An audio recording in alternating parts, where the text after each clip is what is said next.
He's dancing with the mummy. Doc Mock and Karis, the little mummy, here to bring you another episode of Macabre Cast, where we'll be dropping R's where they belong and adding them where they don't. Well, here we are at the beginning of another week, Monday. For the majority, the worst day of the week. Why? Because it's the starting line for another work week, or whatever your grind might be. But Macabre Cast is that special place. Why? Because we're all here together. And we can face the week together. What binds us all together? Our love for monsters, madmen, or just the fictional horrific.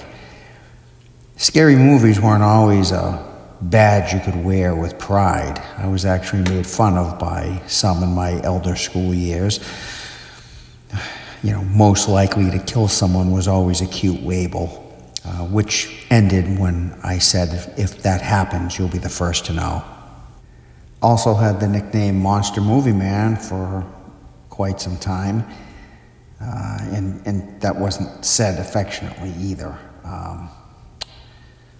But I digress. We're all here together, right where we belong. A Macabre Cast. Is this, Wonka? Some kind of fun house?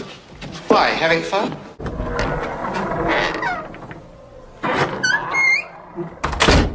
Horror Chat Matt, that movie you mentioned, No Way Up, with the plane underwater and the sharks, I forgot to mention, that was actually the plot, because I used to draw cartoons all the time in class, and mostly in my freshman year in high school, and that was actually one of my plots for a Jaws film, where it was going to be many great whites, but that was the whole premise. A plane gets hijacked and crashes into the ocean and sinks, and the people are desperately trying to get out from below, and there are several great whites eating people and whatnot, but I guess it just didn't play out that well as a film. Drawing cartoons during class. Oh, that's a nice thing to brag about. And Horror Chat Matt had asked about stress-induced endings, and I was going to get back to him. Well, and I know I bring this movie up a lot lately, but that movie, Speak No Evil, again, I was kind of coming out of my skin at the end of that, and that hasn't happened to me in a long time. I'm very desensitized. And another one, which was more the book, and the only reason not the film, because the film was excellent, but although not considered horror, I guess, by most, but was written by Stephen King, was The Shawshank Redemption, or as I think the book was called, Hope Springs Eternal, Rita Hayworth of The Shawshank Redemption. But the thought of being accused of something that you didn't do and going to big boy prison, I find horrific and real life scary. And the book, to me, that was one of the scariest things I ever read that he did. Now, the movie, I'm going to say, kind of made me feel that way, but not so much as the book. And I kind of, because I knew the end, although with movies, you never know if they're going to end the same. So maybe the story, I'm going to go with the story, was very stress-induced. Just crawling through that sewer pipe the length of 3 football fields. If it was 3 football fields? Either way, I mean, stuff like that. That's horrific.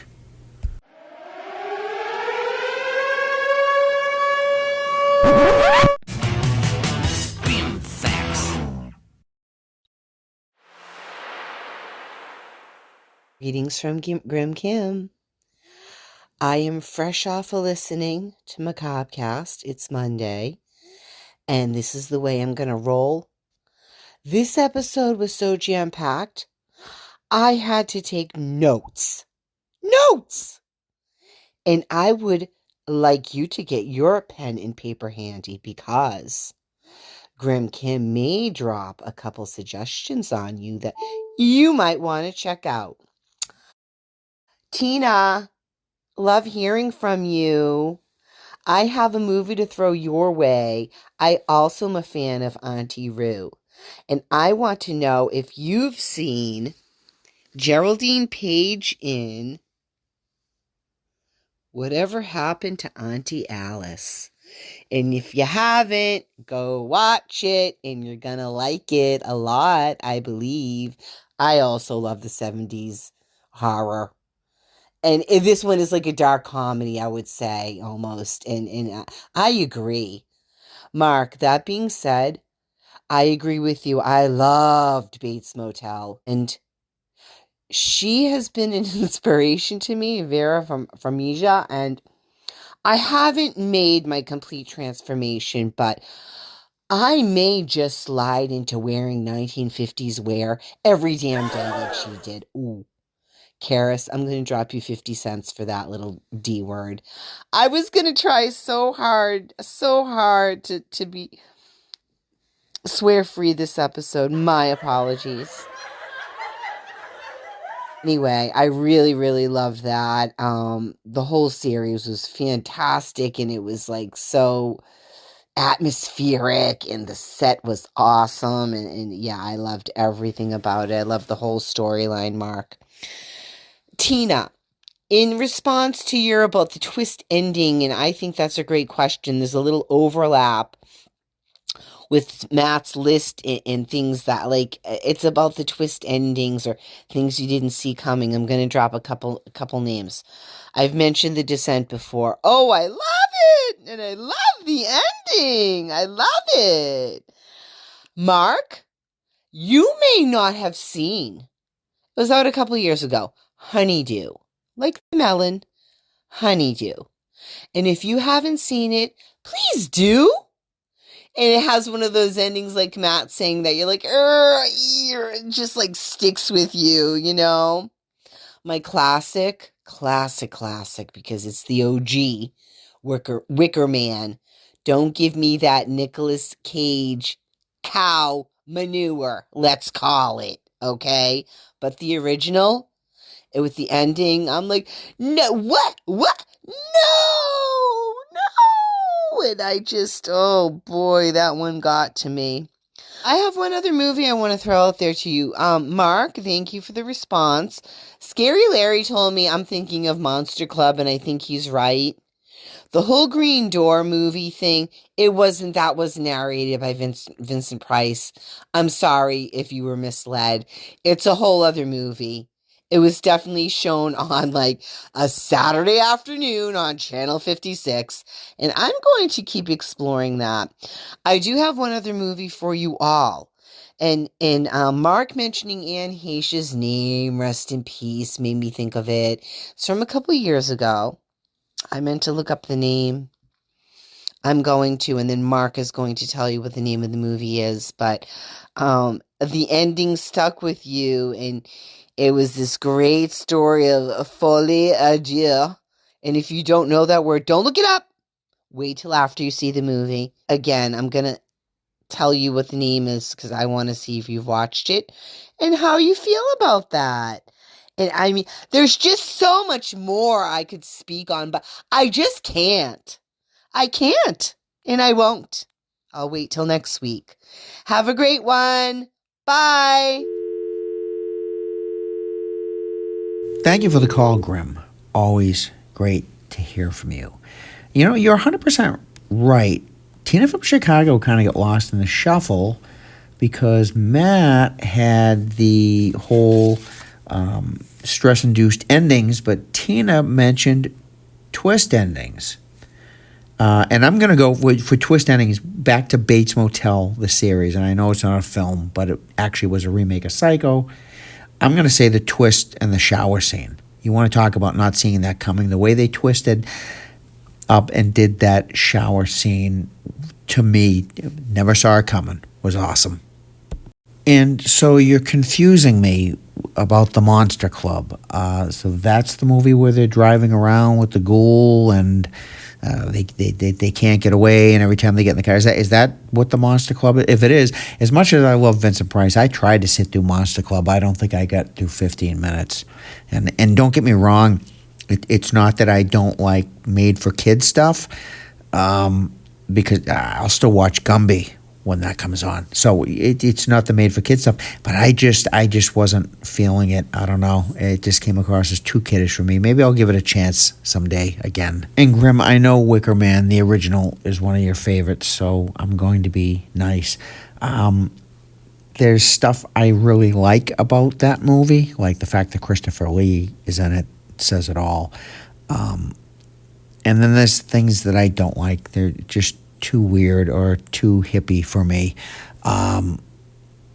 It's not a bad film. I do like it. The ending is really creepy and scary. The remake is garbage. I 100% agree. Sometimes Nicolas Cage nails it. Other times he does not. And the film you asked if I had seen, The Vanished, about the missing child. No, I have not. I can seek that out. Although missing children movies sometimes weigh very heavy on my heart. As much as I love The Lovely Bones, I think that was the name of it, I think I've only seen it once. That's a tough watch. But I will try to check it out if there's a way to see it. Vanished from 2020. Oh, whenever we hear that putrid tune, it's once again, it's time for Horrible Mention. This week's Horrible Mention goes to Bloodbeat from 1983. Look, I know that the height of this slasher film was in 1981, but this is only a couple of years later. Supposedly about the spirit of a dead Japanese samurai, this movie is loaded with cheesy, really bad effects. There is a deer gutting that nobody really wants to see, which I'm sure was real because you could get away with stuff like that as long as it was dead. I don't know. This film makes Chainsaw the Next Generation look like a masterpiece. Sorry, Horror Chat, I know you like that film, but Horrible Mention goes to 1983's Bloodbeat. Avoid at all costs. Hey, Doc. We got a new monster kid on the line. Her name's Brittany. I guess she went on a date to see Lisa Frankenstein. Wanted to tell us what she thought. We got a litany of Brittany.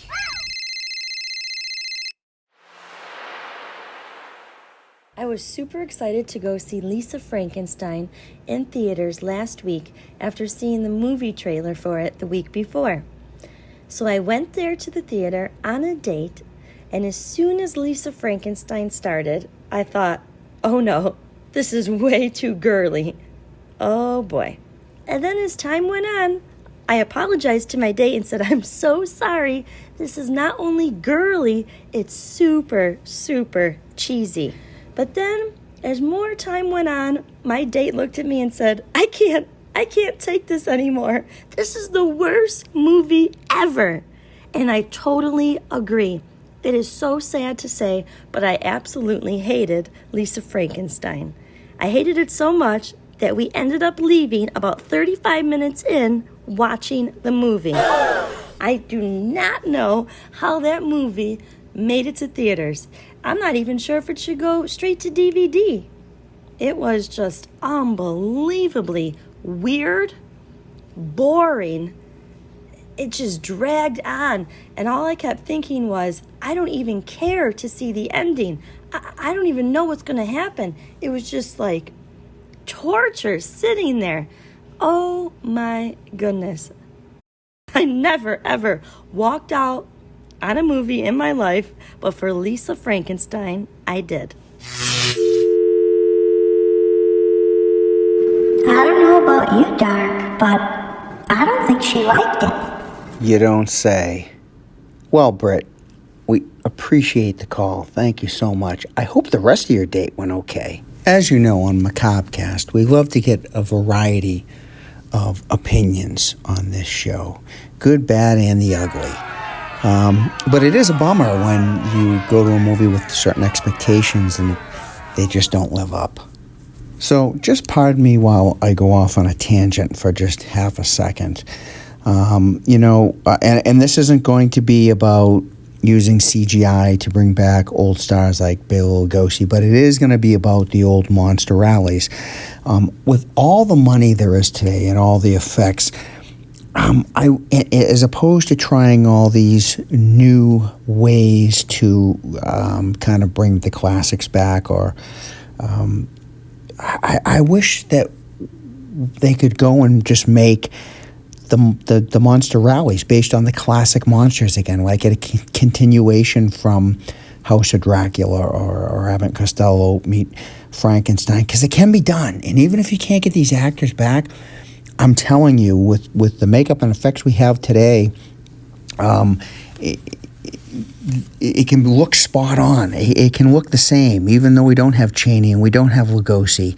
Look at this photo. Now, this is not Glenn Strange. This is a creature suit actor, is what they call it, Joe DeMuro, and this was makeup and an outfit he put together for a horror convention in New Jersey in 2009. Now, this guy does a lot of these creature suit acting for horror movies or independent horror movies, but this looks like Glenn Strange. I'm telling you. You could make sequels please film them in glorious black and white to some of these classics like House of Dracula and you could go the next day, we would do House of Wolfman. I'm going to get off this tangent, and maybe I'm the only one out there that wants to see these classics revived the way they were meant to be seen. But How do you do it? How do you get all your friends to get baptized just so you can make a monster movie? It's not a monster movie. It's a supernatural thriller. Hey, Dart, look. Anaphylactic sent us a photo of herself wearing her horror swag. None of the other selfie-taking worshippers ever do that anymore. Nobody sends in pictures in their horror merch. very cool, Anaphylactic. Anna also sent in that picture we keep using on this episode of the moon. It was a really nice shot. And people have been asking what the theme song I use for Horror Chat Matt is. That is Devo, Let's Talk, from the original Fright Night in the 80s. Deep Death Dive. This week on Deep Death Dive, I'm going to talk about foreboding in movies. And when done right, can literally make the hair on the back of your neck stand up. Now, I figure we've done movie twists and, the fear-induced endings. So now it's foreboding. Now, some directors create the sense of foreboding very, very well. And one of those directors I'm going to start with today is Alfred Hitchcock in the movie Psycho. Now, the scene in this movie I want to talk about actually works better when you've already seen the film and you're watching it for the second time. And the scene I'm talking about is when he invites Marion Crane into the parlor to have sandwiches, and the two discuss a little bit about their lives. Now, behind Norman Bates says everything to us in just a few shots. He stuffs dead things. The two begin to have a discussion about private traps. One person who was born into theirs, and the other who created theirs. And again, knowing what is going to come, listening to the conversation in this scene, as I've said, is a fantastic setup of foreboding. But my personal favorite scene of foreboding goes to Steven Spielberg in my favorite movie, Jaws. And that would be the scene where Hooper and Chief Brody come across Ben Gardner's half-sunken boat. Out on the ocean, in the dark, through the murky fog, we see little hints of what Brody, Hooper, and Quint will go through later on. There are barrels floating in the water, a hole has been punched into Ben Gardner's boat. Obviously, a vicious fight of this beast occurred, and it just ratchets up the tension, something fierce. And by the time Ben Gardner's head comes poking out that hole, we're about ready to jump out of our seats. And I'm talking mostly about the first time seeing the film.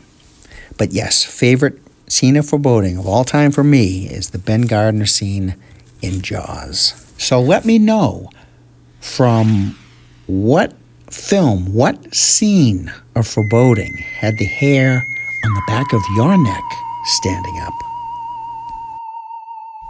Until next time, stay on the road, keep clear of the moors, and beware the moon. But most of all, be good to yourself.